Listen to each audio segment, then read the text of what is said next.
صدقہ فطر سے متعلق یاد رکھو، صدقہ فطر شریعت میں ہر مسلمان پر جس کے پاس نصاب کے بقدر مال ہے صدقہ فطر ادا کرنا واجب ہے۔ رمضان شروع ہونے سے لے کر عید کا جانے سے پہلے تک صدقہ فطر ادا کرنے کی کوشش کرے۔ صدقہ فطر ادا کرنے کا مقصد کیا ہے؟ ایک روزوں میں ہونے والی کمی کوتاہی، فالتو باتیں ہو گئی، غیبت ہو گئی، بدنظری ہو گئی، گناہ ہو گئے، ان سب کو پاک کر دینے کے لیے صدقہ فطر ہے۔ نماز میں غلطی ہو جاتی ہے، سجدے سہو کرتے ہیں، روزوں میں غلطی ہو جاتی ہے، صدقہ فطر ادا کرنا پڑتا ہے۔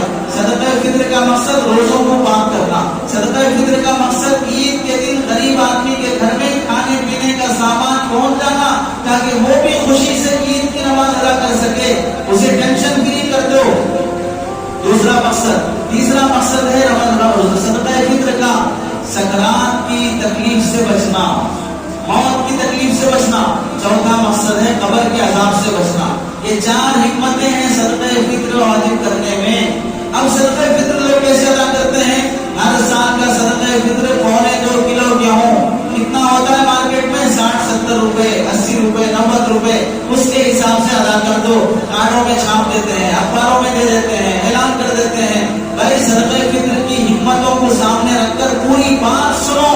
صدقہ فطر کا مقصد 30 روزوں میں ہونے والی کمی کوتاہیوں کو دور کرنا، عید کے دن غریب کے گھر میں کھانے پینے کا سامان پہنچ جانا، قبر کے عذاب سے محفوظ ہونا، سکرات کی تکلیف سے محفوظ ہونا۔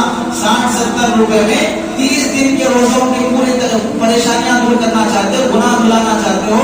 اتنے پاکیزہ روزے ہیں ہم لوگوں کے، تو عبد القادر جیلانی، جنید بغدادی بھی اتنے پاکیزہ روزے رکھے یا نہیں رکھے نہیں معلوم۔ 30 روزوں کو 60 روپے سے دور کرنا چاہے تو ایک روزہ 2 روپے میں، ایک روزہ 2 روپے کی غلطیاں ہو رہی روزے میں ہمارے سے، اور 60-70 روپے میں غریب کے گھر میں عید کے دن سامان خوشی کا کھانے پینے کا 60 روپے میں 1 لیٹر دودھ نہیں آ رہا ہے، کہاں سے کھانے پینے کا سامان پہنچ جائے گا؟